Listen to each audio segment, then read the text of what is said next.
Hello chess friends and welcome to your of Chess channel and welcome to another beautiful game from the computer chess rating list website, the popular CCRL.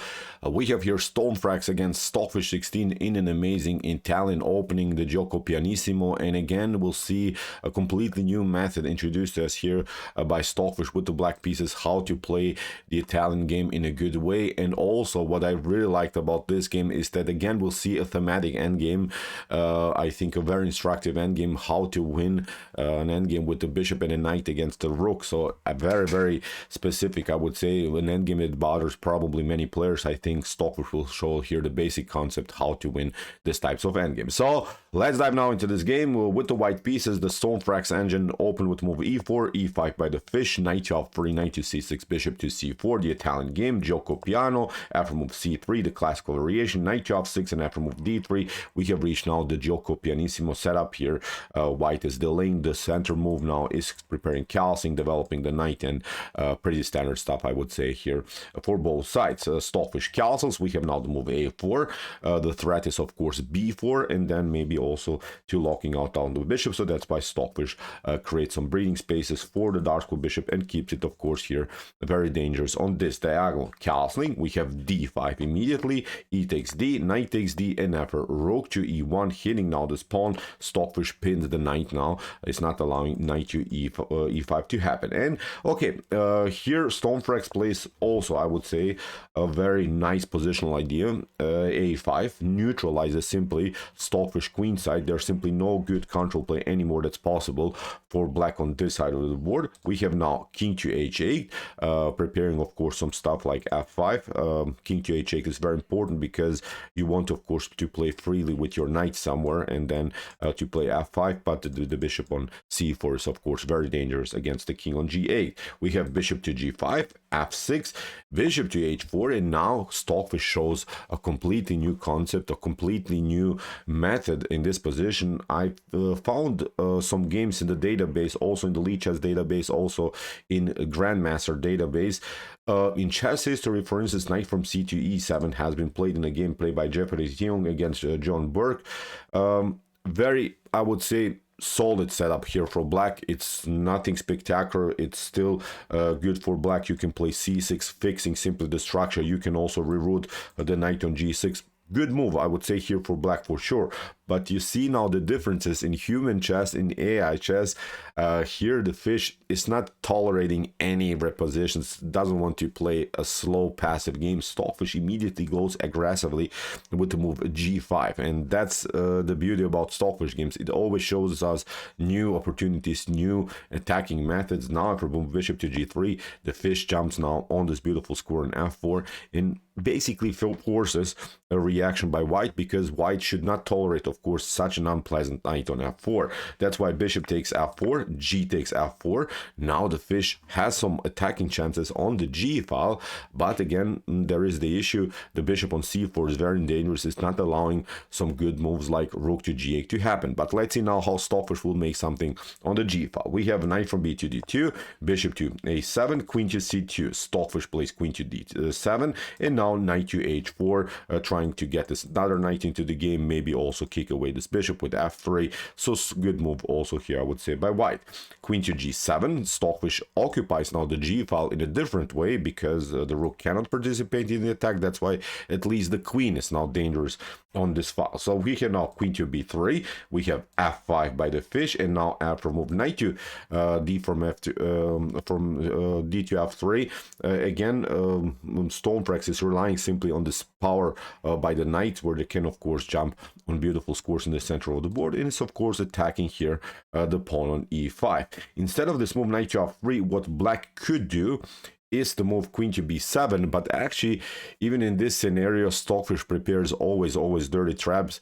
When Stockfish is playing, you should always watch the position twice in order to see what's going really on the board, because this move queen to b7 would be then very dangerous to handle for white, because then black would simply proceed with queen to d7, and the threat is, of course, something like rook to b8. Then if you pick up this one, bishop takes f2, traps the queen. If you try to escape, you see now Stockfish will then use here the d file attack, would play a very aggressive move e4. You cannot take, of course, because then you lose the knight on the d5. You would be forced to play in the move d4, but although down a pawn, I think white is getting destroyed for sure. This flexible pawn structure, this mobile pawn structure in the center of the board will cause here white a headache for sure. The rook is coming now also into the game through the b file. You can also maybe play something like rook to f6, rook to h6, attacking the h file. So these two pawns, the f4 pawn and also the e4 pawn, are simply controlling the whole center, not allowing here black's pieces, pardon me, white's pieces to breathe. So that's why here knight to f3 without playing queen takes b7. We have now rook from a to b8. Now Stockfish finally protects the pawn. We have king to f1 and now e4.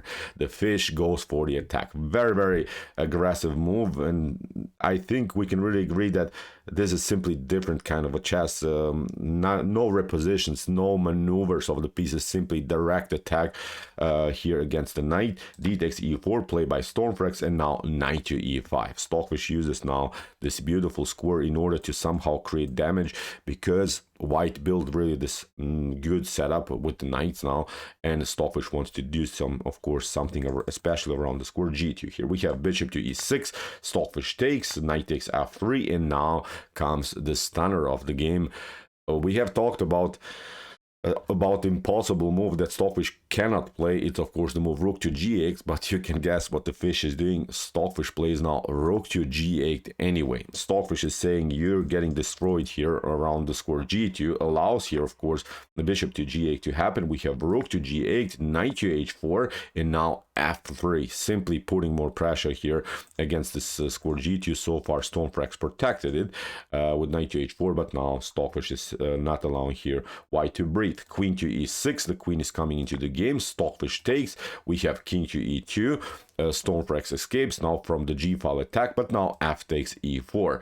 We have knight takes g2. This is of course an idea after queen takes g2 to pick up also the knight on e5. That's why Stockfish plays first of all rook to f8, puts more pressure against this weak pawn on f2. Stormphrax is forced now to play the passive rook to f1, and now Stockfish occupies the beautiful square on d3 with the knight. Look how the fish is continuing the attacking flow. Very, really beautiful game here by Stockfish. We have queen takes e4, knight takes f2, comes with a threat against the queen. The queen has to escape, and now we have here queen to e6, and Stockfish finally grabs now the knight on g2. In the game, queen to e5, queen to g7, queen takes g7, and now king takes g7. And okay, we have reached now the fully endgame stage. We have now a beautiful position where Stockfish has two minor pieces, a knight and a bishop against rook. Pawns are the same, 4 pawns for both sides on the board. Let's see now this amazing endgame here performed again by Stockfish. Rook from a to e1, Stockfish lifts the rook here, king to d2, king to f7, getting of course the king closer to the action. b4, c6, king to c2, and now bishop to b8, simply attacking now the h2 weakness. We have rook to e2, Stockfish retreats, so here we have rook to d1, and now bishop to d6. I think the best way here for white to play this endgame is somehow maybe to keep both of these rooks on the board. Then you can create batteries, at least you have some attacking chances. But Stockfish with a couple of good moves, I think here after h3, knight to h6, c4, rook to e6, forced sort of trades of rooks here, and went now into the really fully endgame stage with now 2 minor pieces against the rook here. And okay, still tough position to play. I think many of us would mess this up. Also for both sides, from white's or from black's perspective, very tough position to play. The Stockfish engine evaluates this position as minus 1.2 in black's favor. So Stockfish is saying this should be winning. Black should be much better here, but still a tough time, of course, to squeeze a win out of this position. King to b3, knight comes now towards the center. We have rook to e8, and now bishop to e7. Here Stormphrax is attacking now the pawns from the back rank. We have knight to d8, king to a4, and now king to e5, of course getting the king closer. b5, good move here by Stormphrax.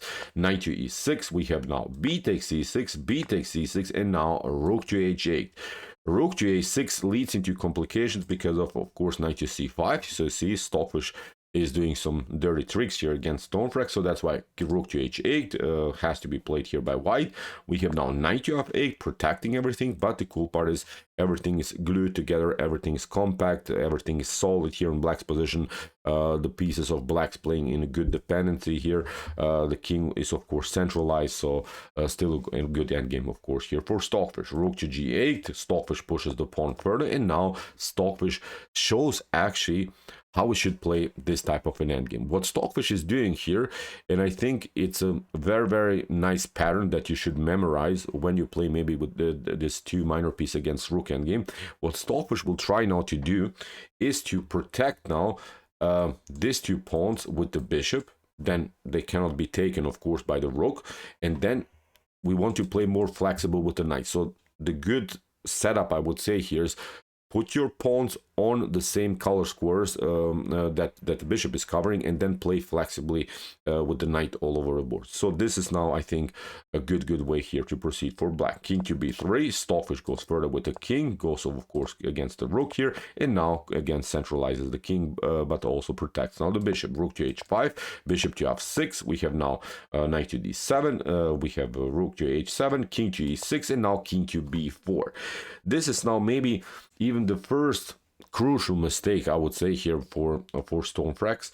Stormphrax actually with this move allows Stockfish to get an extra tempo with bishop to e7. A better choice is to keep yourself on light squares.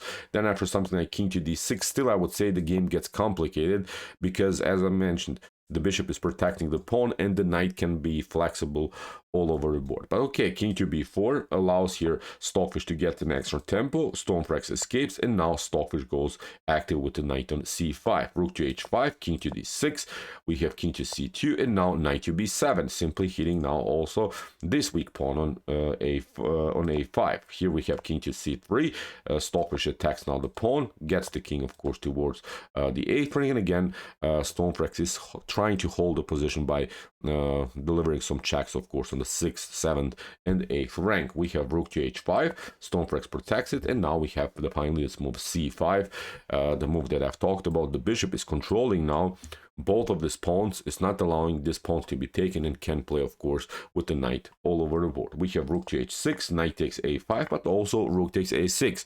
Good moves, good defensive also moves here so far by white. Knight to c6, we have rook to b6, knight to e5, and you see now Stockfish is playing really in a flexible way with the knight.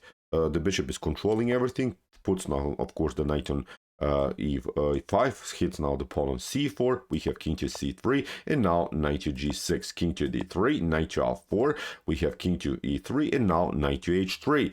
You see, because of this good knight, Stockfish can play really in a good way, has now good chances with the passer on the h file. Actually, when we watch now this position, I think this is now completely a winning endgame here for black. In the game, the rook to h5, bishop to g5, king to e4, Stockfish gets the king closer, delivers a check, king to f3, and now knight to d3, king to e4, knight to e5 allows here, Stockfish allows here the king to get closer, but now simple knight to f7, a new attack against the rook, and after bishop to f4, rook to b3, and now Stockfish plays a very important move, knight to g5, in order to push the pawn further. We have now rook to b6. Even if you play here king to c5 immediately, then we'll simply push the pawn in one moment. You'll have to give up now the rook here for the pawn, and in a potential endgame, I don't know, rook takes h2, bishop takes h2, still you can control everything here. You will simply get the king closer.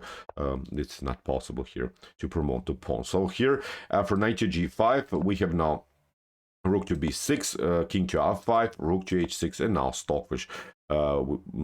We have reached, I think, now a similar position where rook to h4 was played. Now Stockfish pushed the pawn further, allowed here Stormphrax to take, but here in this particular position, both of these engines resign. So with the same pattern, we'll simply get the promotion here. It's a long run, of course, but you can still control here this pawn with two minor pieces. So incredible game, I would say, here by Stockfish. Really good stuff. Italian opening, especially with this g-file attack in the beginning.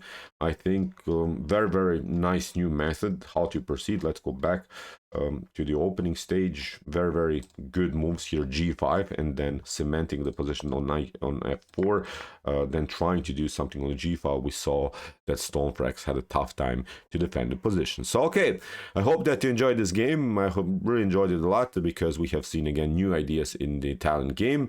If you want to see more beautiful, sharp, attacking, brutal, positional also chess by top engines, check out our commented chess games played by computer series.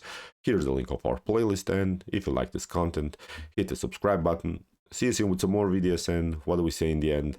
Chess is the best, of course.